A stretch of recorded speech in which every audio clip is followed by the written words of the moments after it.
In this podcast, I had the pleasure of interviewing Jarosław Pietras. He's a senior research associate at the Martens Center and a visiting professor at the College of Europe. And we will have the opportunity to delve into various interesting topics. Thank you so much, Mr. Pietras, for being here with me in this podcast. My pleasure. And I want to start by asking you, how do you evaluate the EU's foreign policy strategy in the context of these current global geopolitical challenges? We have two wars. We just went through a pandemic. I think Europe has seen a lot of critical times. Yes, obviously. Look, Europe is in a critical juncture, and also there is a bit of suspense right now, because we are forming new European leadership, and the process has not ended yet. So policies at this moment still waiting for being redefined. But few things and few lessons has been taken from the recent past. First of all, the most dramatic was the invasion of Russia of Ukraine into Ukraine. And this has changed a lot in the way how Europe was thinking about external policy. And I think always external danger is integrated people together. So this time as well, Europe have proved to take all necessary decisions much quicker and with much less hesitation. Even if we had troubles of agreeing between member states, one should be quite clear that many difficult decisions were taken, and probably this will stay for a longer time, that we will be much more decisive in doing this type of thing. It doesn't mean that we are really in the end of a tunnel, because geopolitics globally is changing. We've got uncertainty concerning the US and what will happen after elections. And even irrespective who will win a presidential race in the United States, Europe will have to be much more self-confident in transatlantic relations, because it cannot fully count on the US as a always available supporter of what Europe is doing. Secondly, China is appearing at the global stage much more confidently and much more strongly. It's not only about economics, which is incredibly important. China has made a huge economic progress over the recent decades, but it translates into increased geopolitical power of China and change of the impact on not only on the region in Asia, but also globally. And here, Europe has to take also more clear and more decisive decisions how to cope with that. China is a partner, is not an enemy, but is also competitor.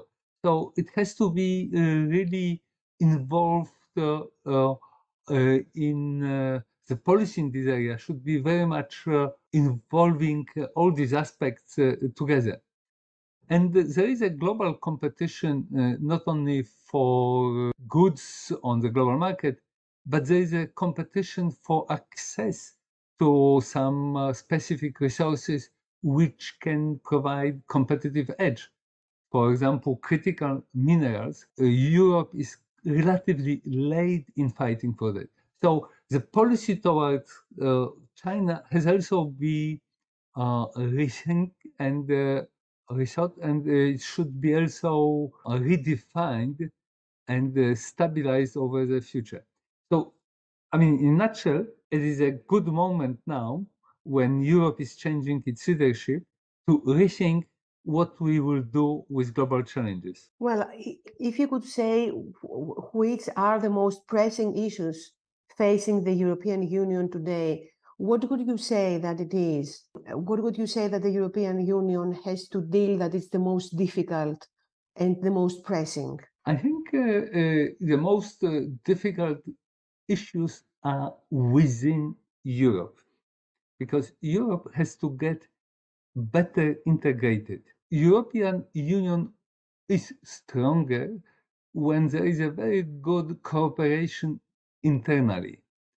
And this is not yet the situation where countries are in full agreement and in full harmony with the actions. When you even look for the achievements that we had, including Schengen or a single market, all these issues that constituted European Union over the years, now we see that single market from time to time is being challenged, that Schengen from time to time is being blocked or not fully functioning, that there are some competitiveness of Europe is under stress, that the innovation of Europe is not going so dynamically like in other regions. Remember that in 2000, Europe has adopted Lisbon strategy that was aiming at increasing competitiveness of Europe by 2020 in order to reach American or maybe even bypass American level. Whereas in this period, we have rather slowed down innovation pace, and we are lagging behind. So we have to make internal reforms in the EU, and there is a huge discussion on these reforms. European Parliament is suggesting reforms which mostly relate to decision-making process, interinstitutional relations, maybe legitimacy of the European process. Whereas we have reports by Enrico Letta and Mario Draghi indicating that there is a need to complete single market and to make many decisive steps in relation to European economy in order to increase its competitiveness. And I think when doing that, we are doing very good job, very good progress in maintaining European position globally. So the major problems for Europe, even if outside we are not facing very friendly developments, the major problems that has to be tackled are within European Union borders. Are you worried about what is going on in Germany? I mean, the decision to close the borders, first of all, and then the results of the elections there, which we saw that the far right got a great, huge winning. So are you worried because Germany and France has also its own problems, are the machine that moves Europe? Yes, I think there is a reason to worry, but there are several elements. First, we should not look at the outcome of elections as something worrying, because we have to look more deeply. What is the reason for that? I mean, why some countries decided to intentionally not follow European Union legislation? I'm not only speaking about Hungary or Poland until very recently, which were not really following rules of law and were not really observing what is a basic for European legislation. But it is also in many other countries where governments are intentionally saying we don't want to fully follow what we have agreed before. And this is a kind of a crisis of legitimacy of the European Union in eyes of the society. European Union very often is seen not as a part of a solution, but as a part of a problem. This obviously is linked to the typical game that politicians do, saying all the good things are thanks to the national government, and what is a problematic has been invented by Brussels. So Brussels and the European Union was used as a explanation that we have to take something which is very difficult. And people are sometimes lost and they think, we don't want this type of intrusive decisions by the European Union. We want to have something which is more close to our hearts. And therefore they vote differently because they don't want this type of process. And I think one has to ask what has been wrong with the current policies that this type of alternative perspective may be simplified, offered by more far right, but also far left, which we are calling very often populistic approaches, why they are gaining ground. Ultimately, voters are right. Voters, they vote with their minds, perceptions, and feelings. So if they have a change feelings, why this has happened? So why Europe has not been offering them so clear perspective? Obviously, it is worrying, but there are also positive signs. First, experience of Brexit has shown that the postulates to get out of the European Union and to diminish its importance are not really gaining traction. So even among most radical far-right or far-left groups, the European Union remains as a point of reference.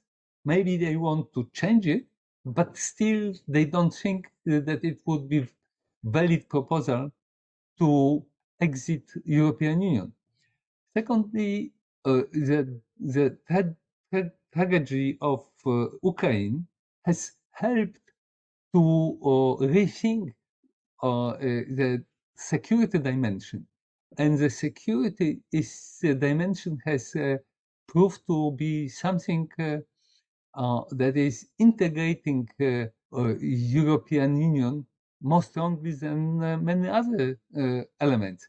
So even if these are tragic developments in Ukraine, this is helping European Union to redefine what can be done in terms of security, and not only security in military sense, but also in terms of energy, in terms of economic independence, strategic autonomy, this type of thing. Therefore, there is a reason to worry, but also there are some reactions that show that it is going not also in a proper direction.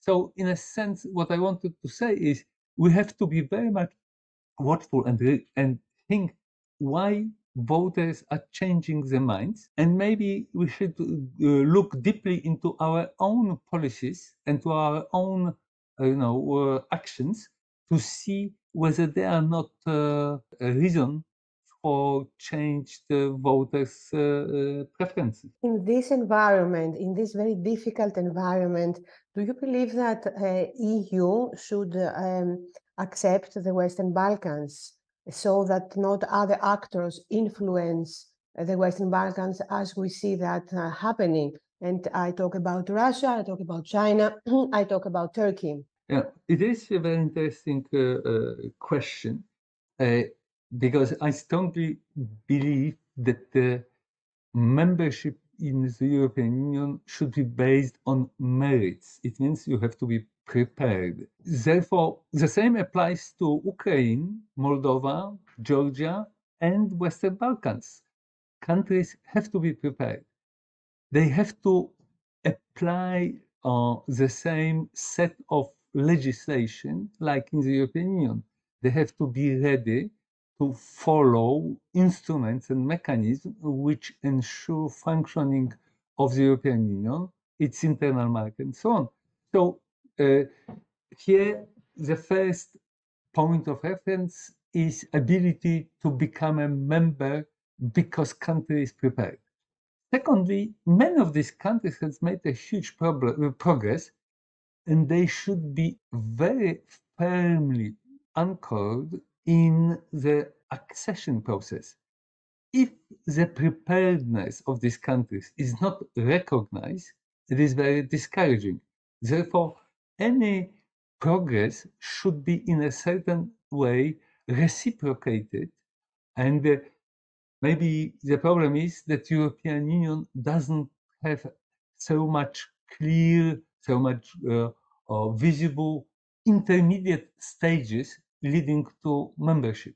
But I think Europe should be very strongly engaged in Western Balkans, trying to bring them as close as possible and making sure and helping that they are getting prepared, that they could accede to the European Union.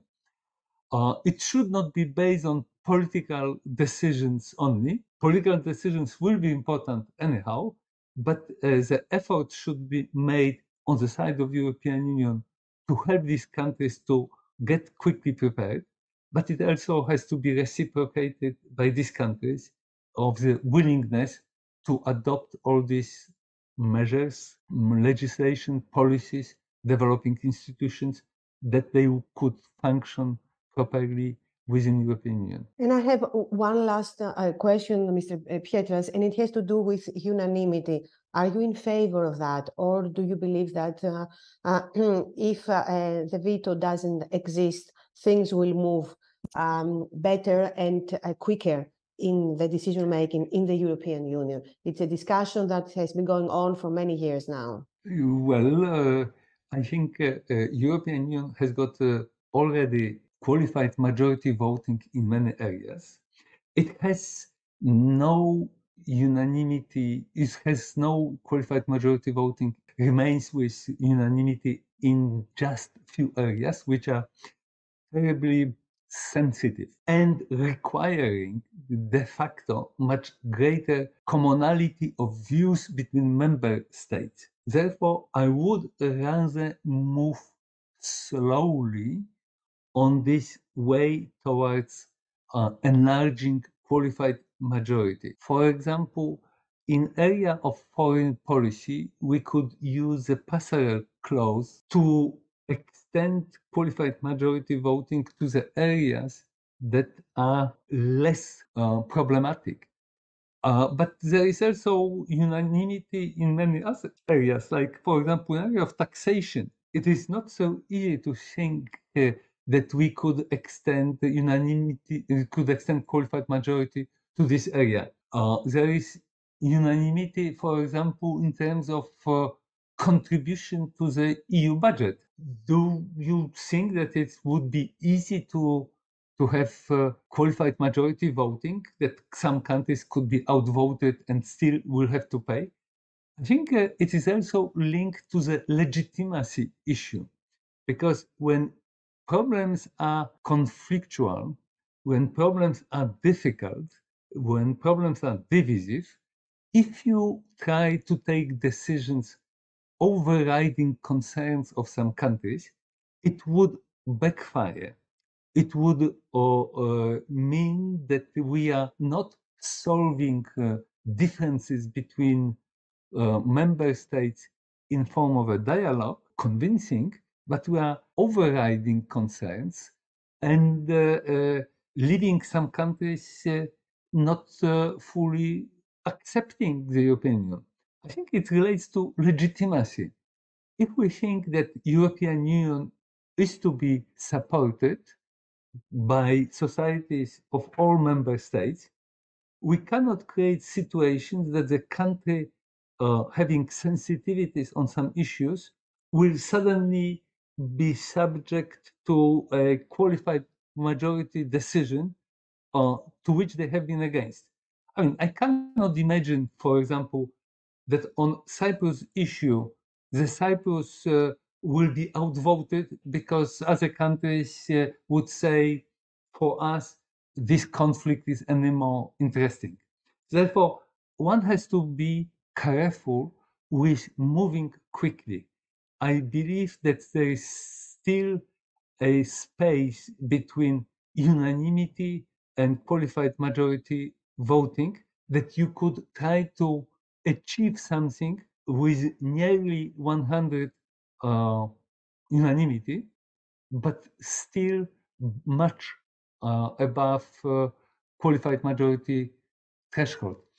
And we should always aim at convincing those who are opposing, because majority should not dismiss worries and problems faced by even small minority of EU member states. Thank you so much for this discussion. I thank you very much. Thank you.